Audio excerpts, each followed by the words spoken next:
হাত জোর করে বলতেছি এই ভিডিওটা টান দিন না ভাইয়া। একটা মসজিদ কালকে কাল বৈশাখী বৃষ্টিতে ছাদটা উড়ে গেছে। আমরা মুসলমান জাতি হিসাবে এই মসজিদের পাশে কি আমরা দাঁড়াইতে পারি না? এই আল্লাহর ঘরের পাশে কি আমরা দাঁড়াইতে পারি না? যার যতটুকু সামর্থ্য আছে এই মসজিদের জন্য এগিয়ে আসুন। মসজিদে দান করলে সেই দান কখনো বিফলে যায় না, কিয়ামত পর্যন্ত সেই দানের ফলাফল থাকে। চলেন আমরা এই মসজিদের সালটা একটু ঠিক করে দিই।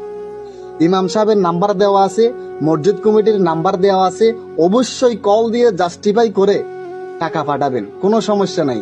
কখনো কাউকে এভাবে বলি নাই ভাইয়া আমি চাইলে সব টাকা দিতে পারতাম। ভাইয়া ফেসবুকের টাকা তো সম্পূর্ণ হালাল না, যার কারণে আমি দিতে পারলাম না। আমার যতটুকু সামর্থ্য আছে হালাল টাকা থেকে আমি দিয়েছি। আশা করি আপনারাও পাশে থাকবেন, আপনারাও দিবেন। সর্বপ্রথম একটা আল্লাহর ঘর নিয়ে ভিডিও, আশা করি আপনারা হতাশ করবেন না। অবশ্যই আমার পাশে থাকবেন, আমাকে উৎসাহিত করবেন।